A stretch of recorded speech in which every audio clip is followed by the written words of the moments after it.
This segment starts with this headline: Jaguar's controversial EV relaunch has leaked online. Now, Jaguar apparently decided to make a splash, coming back to the market after saying they were going to halt production because all their recent attempts have failed. And it's interesting when you look at what has happened to Jaguar, and it's really a microcosm of what has happened to the car industry. I explained it a little bit more in the beginning of the show that a lot of these car companies were at one time in the 50s, 60s, 70s, even into the 80s, were they're independent companies and they were allowed to experiment. You had great experimentation. You had every kind of car company had their own identity, especially with Jaguar. They were known for more rounded edges, more elegant look, more refined. It was designed to compete with your Mercedes and your high-end luxury vehicles. And that's why, ironically enough, even though Ford had Mercury, which is another dead brand, they had Mercury, they decided to buy Jaguar. And this was a thing that happened in the early 90s or in the late parts of the last century, where car companies just gobbled up, kind of like the rest of corporate landscape. You had companies just gobble up the competition and kind of put it all under one banner for IP or for just really they were buying up the intellectual property that was Jaguar or Saab or Saturn or whatever the case may be across these different brands. And this was absolutely devastating for Jaguar because Jaguar went from a company that had a premium tag next to it to a premium name, but Ford parts. All their nice vehicles, they may have looked nice, but you were driving essentially a Taurus. If you were like a high-end Taurus, if you were driving it, because they were sharing parts along the line to keep everything cheap. So they could charge you more for a luxury brand, but keep that line down. And that was very devastating for Jaguar. That was devastating for companies like Saab. That was devastating for a lot of the luxury brands that were brought into these American companies that didn't know how to keep that luxury status with those car companies, but they just use the price of them. So what you have is these companies lose their reputation.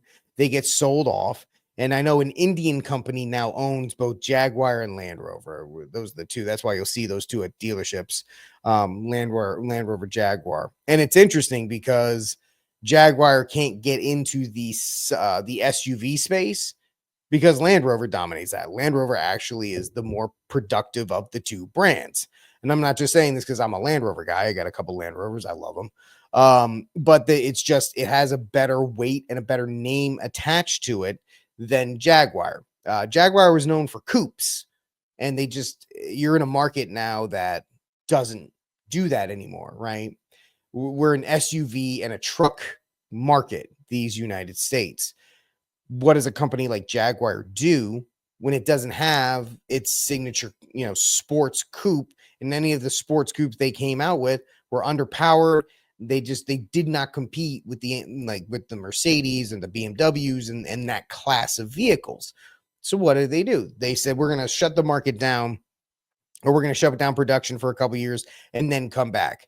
Now, unlike other companies like Ford, who kind of went heavy into the EV market, realized that it's Tesla's market and nobody else's. So they've come back and now they're going more for hybrids. Jaguar is all in on it. Jaguar is going to try and be a luxury brand Tesla, which is funny because you're paying over $100,000 for certain Teslas anyway. And they've kind of dominated that. It's just the foolishness of any kind of corporate company that Tesla had that market. Tesla had the electric market. Rivian, they're losing money on every time you see a Rivian SUV drive by, wave at them because they've lost, I think, about $300,000 per vehicle. Quote me on that. Put in the chat if I'm wrong. I think I'm right. I know they're losing money on every vehicle, and I know the Bidens just dumped $6 billion into the laps of Rivian. So when they have that snotty, condescending look, realize that's because they're stealing money from you, not because they're driving an electric car. But Jaguar has decided that they're going to come back and they're going to come back as an EV luxury brand. I mean, that's a bold strategy, Cotton. And the strategy started with the whole idea of, oh well, let's have this strange commercial that people are like, what in the hell is this thing?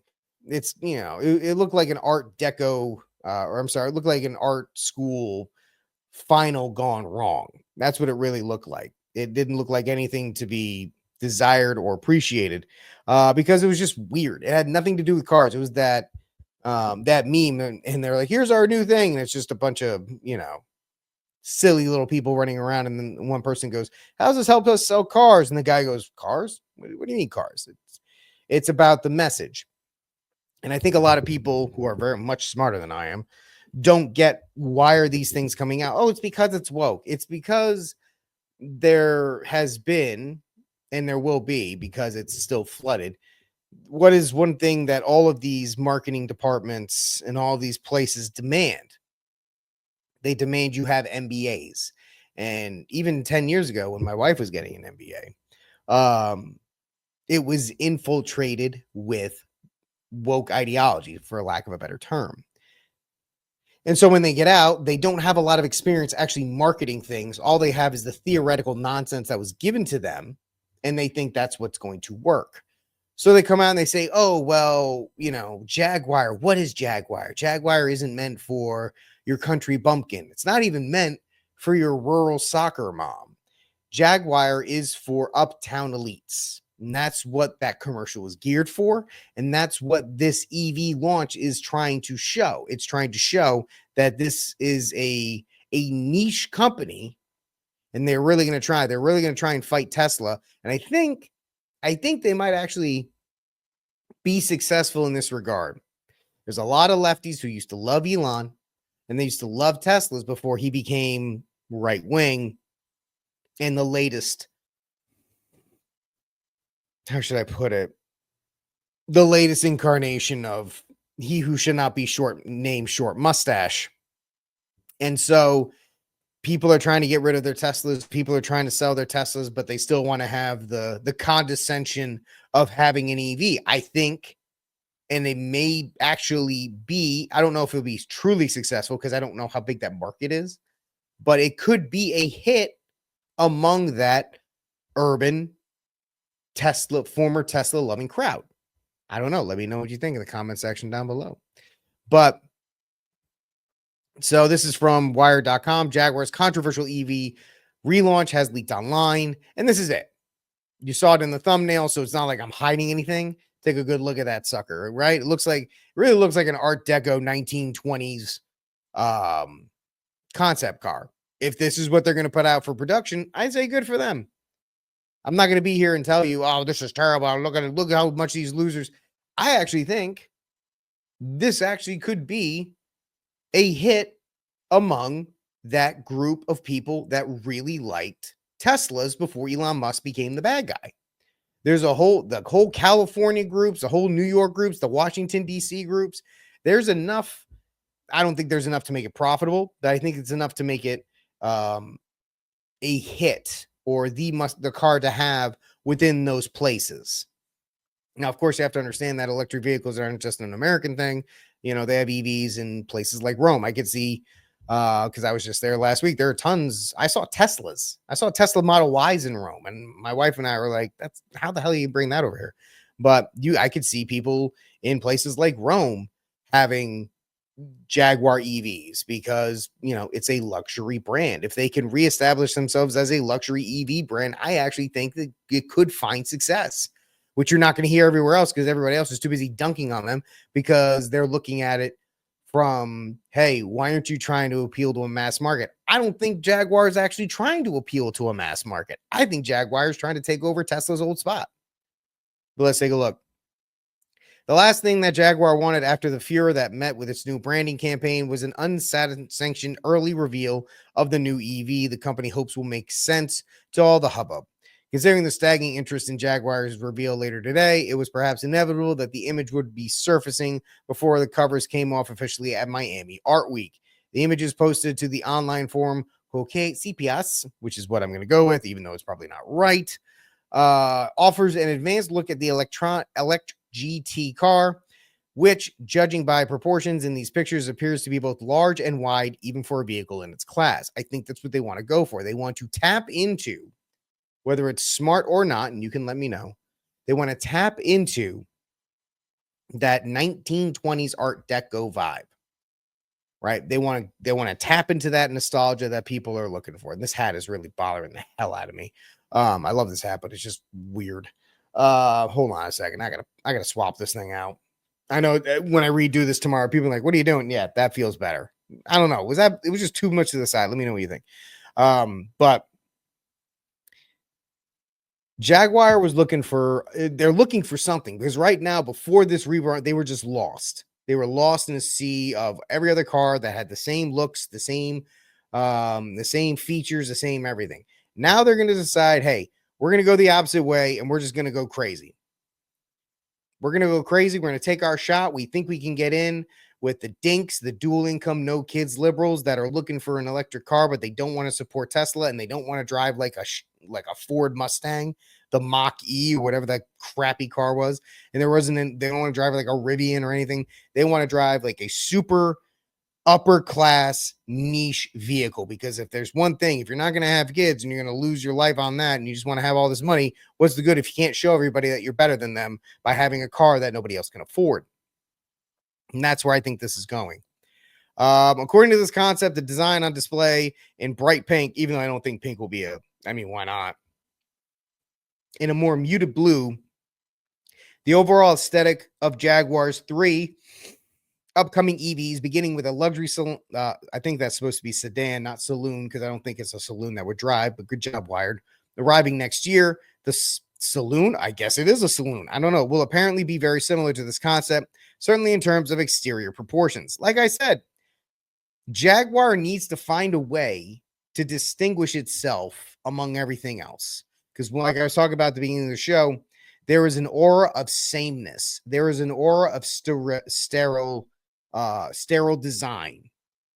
There's nothing new. There's nothing unique about any of these things. What they are is, you can't really tell what a Mercedes is from a Ford, or from a Chevy, or any of this, from a Honda, or any of that, a Hyundai. They all look the same. They all kind of function the same. You're really just basing it off of brand loyalty and the one you can get the best deal on. So what Jaguar is doing is they're throwing all that to the wind, which is probably why they did the finger painting Be Bold with the guy with all I can remember is the guy with the roller, and he's just rolling it across the lens. I guess that was the most important one. But that's what they're trying to do. They're trying to set themselves apart. And I think that actually might work. I know. I told you, you're not going to get the same opinions that you're going to get with everybody else. I may be proven completely wrong, and this might be the dumbest thing ever, but I'm trying to see it from the opposite point. I'm trying to see it from where everybody else is not seeing it. In advance to the reveal, Jaguar has made much of the company's ambitions to be a copy of nothing else. Excuse me. A copy of nothing else, right? Which they got dunked on pretty heavily by like everybody else. That was actually pretty funny. So A-pillars, a squared front end, and rounded rear seems to make good on that promise. However, the lack of rear windscreen will mean that a camera system will likely be employed. But if you're thinking that's a big deal, they already do that in the Cybertruck, and people don't care. Right? These features that are being highlighted have already been addressed by other car companies, so I don't think they really care in that regard. So as everybody is dunking on, oh, look at this stupid car, it looks so wacky and blah, blah, blah, and feminine. And guys, I think we're missing, I think that's the point. I think that's what they're trying to do. And so we'll see if this comes to fruition, if they go that far. If they keep with the pink, I think they'll just go with black and white. It just because those are easier for people to stomach. Plus, they're cheaper. But I think this is a deliberate choice on the part of the people at Jaguar to distinguish themselves from the rest of the field and to try and fill that slot that has been left by Tesla going to a more broad-based appeal. Tesla was doing great among liberals when it was kind of like its own thing. And I think I believe Jaguar is saying, hey, you know what? There's a spot there. there's potential there where we can get in and make our name for ourselves where Tesla was. Maybe it'll work for them. At this point, if you're Tesla, why not try it? I'm sorry, if you're Jaguar, why not try it? Because nothing else worked at that point.